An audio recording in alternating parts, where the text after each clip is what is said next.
but he has finally declared he's going for it. Yes. This changes the game, even for the united opposition. Yes. Many knew that, yes, he is probably the most vocal. We saw how mute the group was when he went to the US for about 2 months. And but everyone was thinking that, yes, Rigathi Gachagua, yes, he's the most vocal, but he'll play probably second fiddle and play kingmaker as opposed to going for the job. Well, I don't think that script has changed. And what is important is that he is a presidential candidate, just like any of the other 7.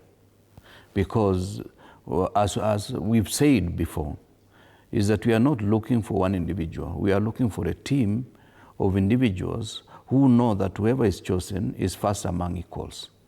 In that case, we want more of the team spirit, so that we do everything in a transparent way. We build trust that Kenyans have lost in government institutions, and we work as a team. Therefore, he is right, because we've not gone through that process. We may end up saying he's our presidential candidate.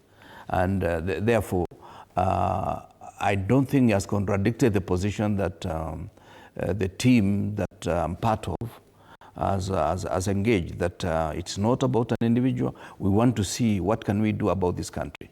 Because as he said, and I do agree with him, we want to restore confidence in government institutions, that when you go to a police station, you are sure you are going to get the service that police is supposed to dispense to Kenyans. When you go to hospital, when you go to a school, when you go to any office of government, you know if you are right, then you are going to be served to the best of the ability of the officer in the office and within the limited resources that we have. Mm-hmm. So that is the position we hold, and I would actually be naive to say that he has gone outside the script that we have as a united opposition. Yet we saw Bwana Rigathi Gachagua move to Kambani, areas of Kambani, and promise to back Kalonzo Musyoka. And that meant a lot for the people of Kambani. For him to come out now and say this, well, maybe it's part of the script, but does it shift the dynamics in any way?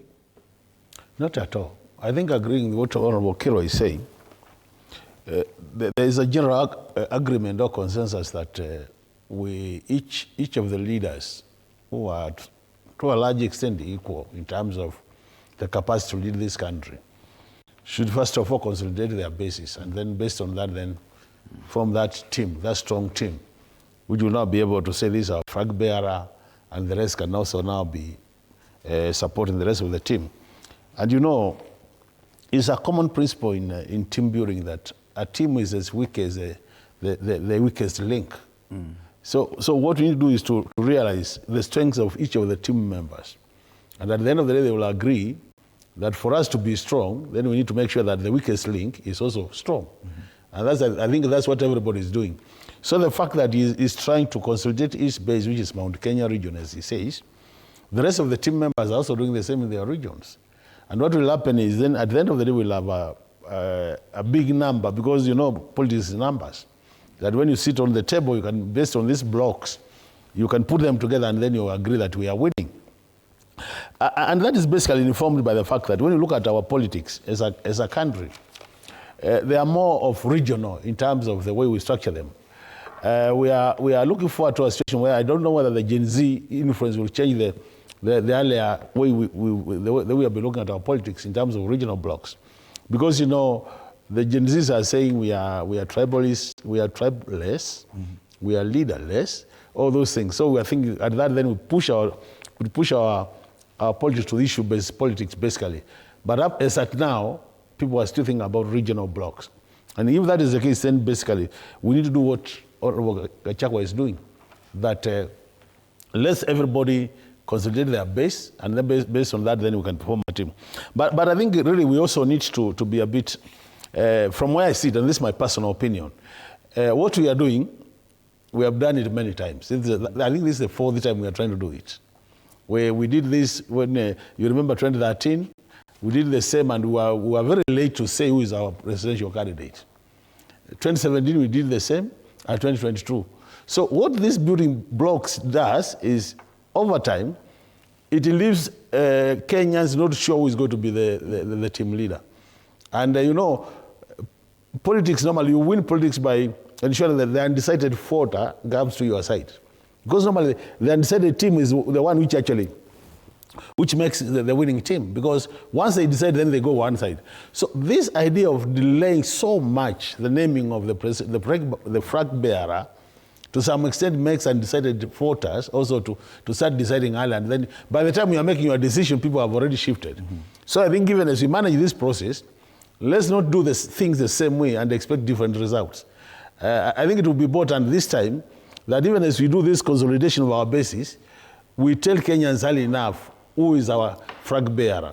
I think there's a fear of this person getting a bit of beating after being announced. But I think it's important we allow Kenyans, that particular person, to get the beating early enough so that Kenyans can do all what it takes to do is analyze that particular individual and see whether that individual meets the bill.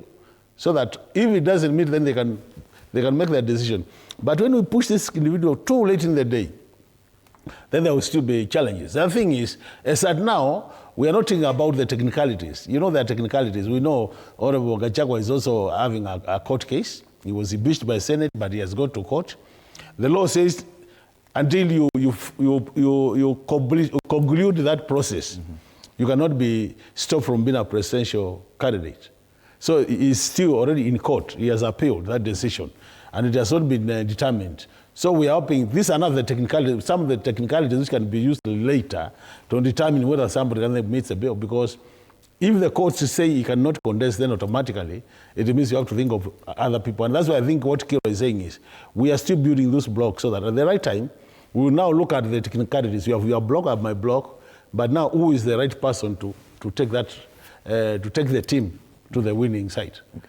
There are those who argue that Rigathi Gachagua is a very radicalizing figure, that he tilts the opposition dynamics in a certain way. But if